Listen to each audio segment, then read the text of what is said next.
Hi there, I'm Naruto Hyuga, and this is my story.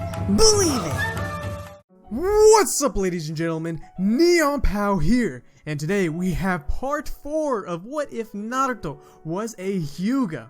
So guys, I really appreciate you guys bearing with me with the delay of this part. Also, I have to give a massive shout out to all you beasts out there for all the support you've given me on these past videos. You guys hit the like goal in the last video within 5 hours, which is just insane. So, I'm actually going to be keeping that same like goal of 50 likes for this video just to see if you, beasts, can really hit it. Also guys, I do have that Patreon page below, so if you want to go above and beyond to support me, I have that in the description. So go check that out. So, without further ado guys, let's go and hop in right into the what if. We last left off our young Hyuga going on his 2.5-year training journey with the great pervy Sannin, Jiraiya.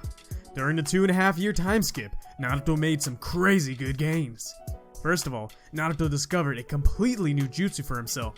He figured out that if he added his wind chakra nature to his Rasengan, that it would start to create a new form of the jutsu. He had noticed Hinata and Neji create vortex or barrier style jutsus, so he thought, why wouldn't he be able to do the same?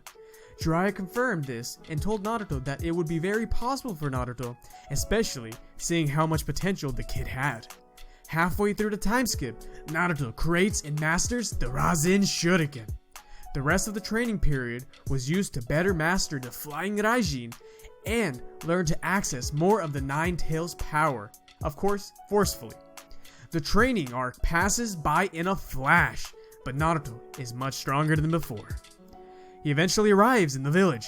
He goes off to find his friends to see what they have been up to, and he is especially keen on seeing Hinata.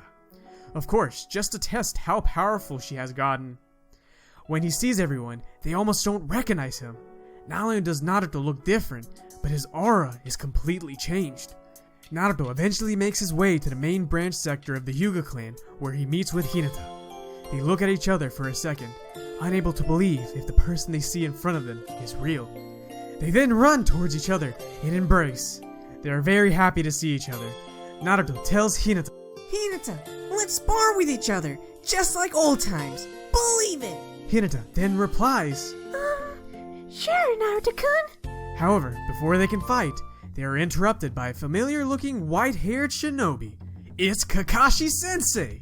He heard Naruto was in town and had an important challenge for him. He even says that Hinata can tag along too, as it would make for a better fight. Fight? The two ninjas ask out loud.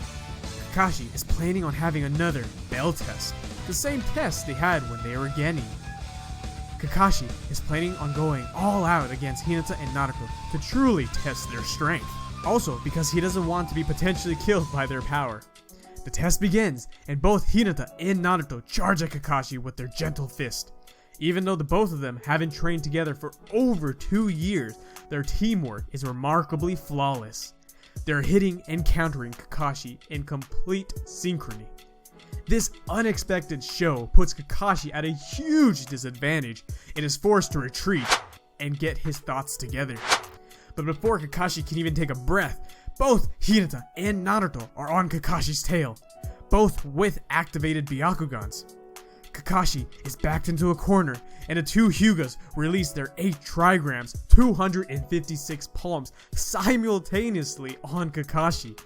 Even Kakashi can't dodge all those point-blank blows with his Sharingan, and ends up getting many of his chakra points hit, and this allows Hinata and Naruto to easily take the bells. Kakashi-sensei congratulates both of them for their splendid teamwork and strength. He can't believe how much stronger they have gotten in such a short time. They all go to get some Ichiraku ramen to celebrate, but sadly, the celebration is cut short. Tsunade calls in the 3 members of Team 7 to inform them that the Kazekage Gaara has just been abducted by the Akatsuki. This news shocks everyone, but especially gets under Naruto's skin. Naruto is fuming, but Hinata tries to calm him down by telling him that it will be okay and that they will be able to get Gaara before the Akatsuki can do anything. Naruto takes a breath and then recalls something crucially important. He tells everyone that when he fought Gaara as a kid, he had placed a Flying Raijin seal on him. They could use the teleportation technique to get to him fast and rescue him. Everyone in the room is in shock and amazement about the discovery, especially Kakashi and Tsunade, as they didn't even know that Naruto knew the teleportation jutsu of the 4th Hokage. Naruto tells them that they need to move quickly as they have no clue what the Akatsuki could be doing. He also says that he can only teleport a max of 3 people, including himself, with his current mastery of the jutsu. With that said, Kakashi, Hinata, and Naruto get ready to teleport to Gaara's location. When they teleport, they assess their situation quickly and see that they are on top of a massive giant bird. The team sees Deidara and Gaara. Before Deidara can even react, Naruto has already knocked out most of his crucial vital points, so he can't perform any of his jutsus. As the flying bird is crashing to the ground, Hinata grabs Gaara and the team jumps off. They then confront Deidara, who is currently powerless due to what Naruto did to him. Naruto tells him that he has nowhere to run and attempts to capture him. But before Naruto gets near, he notices that Deidara's chakra network is fluctuating and that a large amount of chakra is being built up in his chest. Naruto knows that something bad is about to happen, and they need to get out of there fast. However, Naruto can only teleport 3 people max, and there are 4 of them now. Naruto sighs, but he knows what he has to do. Though, before he is able to act on his plan to teleport the others, Kakashi stops him. He has been quiet and not fighting during the entire encounter, but for a good reason. Kakashi has been working out a plan and building chakra in his Sharingan since they arrived at the battlefield. He then looks at Naruto and tells him he hasn't been slacking off during these past years either. He has been working on mastering a special jutsu for just a moment like this. He then yells, "Kamui!" and a warp space starts to engulf Deidara until he completely disappears, not able to unleash his ultimate art. Team 7 was able to barely get out of the sticky situation once again. Of course, Naruto still gets scolded by Kakashi for trying to sacrifice himself and attempting to do things alone. Sasori notices that Deidara's presence has disappeared, and he notifies the Akatsuki about the current situation. They end up sending the 30% Itachi and Kisame clones to ambush Team 7. As that happens, Sasori chooses to retreat for now. Team 7 believes all is well, but then they are stopped by Itachi and Kisame. They are disturbed to see them here. Things are starting to look very grim for our heroes, especially with them having to protect Gaara and Kakashi's chakra depleted from his Kamui. Fortunately, Team Guy still shows up to help out Team 7 in the nick of time. Before the fight progresses, Neji turns to Naruto and just apologizes for all the hateful things he has said to Naruto and Hinata. Team Guy goes to fight Kisame, which plays out as normal. However, Team 7 is left with Itachi. With Kakashi out of chakra, all he can do is protect Gaara while Hinata and Naruto handle the Itachi clone. They know not to look directly into his eyes, but can easily fight against Itachi by using the Byakugan. Itachi can use Genjutsu on him, so he's left to his physical attacks. Hinata attempts to immobilize and distract Itachi, while Naruto builds up his 9 tails chakra to unleash his giant Rasengan. Itachi is surprised by the strength of the 2 Hyugas, especially Naruto, and smirks as he's getting hit by Naruto's powerful jutsu. After the fights have concluded, the 2 teams realize that something is completely wrong since the bodies lying on the floor aren't Itachi and Kisame. After this encounter, they can finally breathe. They then head to the Sand Village to return Gaara and let him heal. We still get the scene from Gaara and Naruto finally, officially acknowledging each other as friends. A few days pass and Hinata and Naruto can finally take a small, much-needed break to catch up with their friends. They even get some time to go on a little date. Things are starting to really pick up between those two. However, before anything can really go down, Tsunade tells the 2 that they have just received a distress signal from Sasuke. The note says that he needs backup ASAP because he believes that Orochimaru will be attempting to steal his body much earlier than anticipated. Sasuke sets up a time and location for when they can meet up. Hinata and Naruto are both worried about what is going on with their friend. Hinata, Kakashi, and Naruto head out to where Sasuke told them to meet. They meet at the location and notice that a small storm seems to be rolling in. At first, they don't see Sasuke and worry that it's a trap, but then Sasuke makes himself visible. It is a grand reunion between all of Team 7.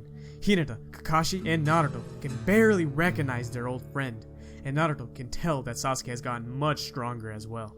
However, there isn't any time to celebrate their reunion. They have some very important business that they must take care of. Sasuke updates them about the situation. Orochimaru is in a weakened state due to his body rejecting his soul. Plus, he doesn't know that Sasuke left, so they could easily get the jump on him. Kabuto has also just left on a mission, so they don't have to worry about him.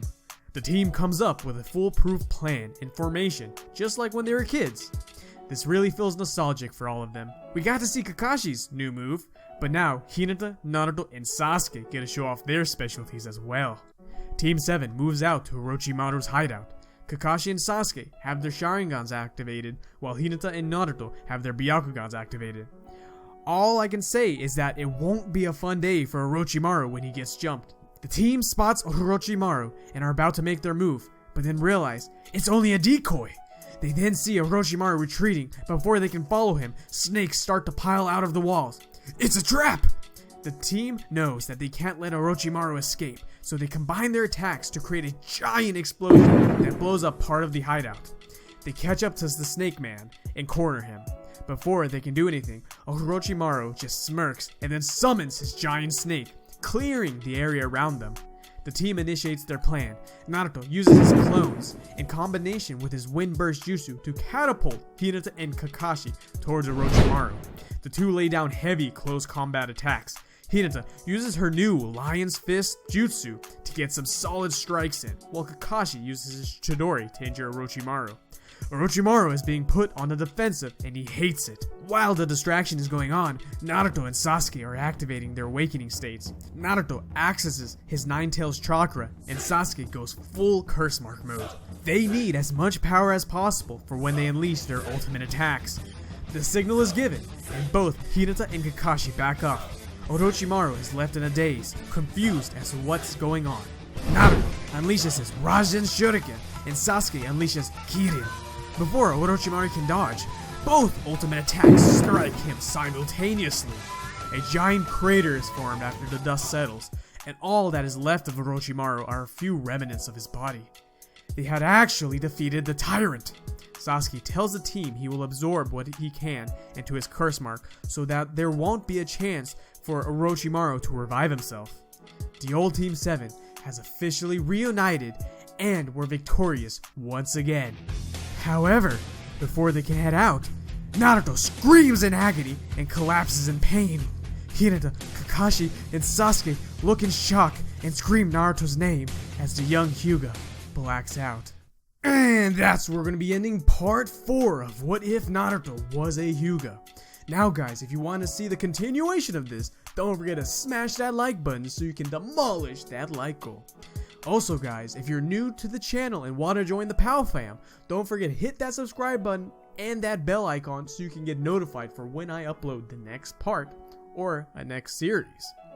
Now guys, without further ado, thanks for all the support, thanks for coming out, much love, peace out.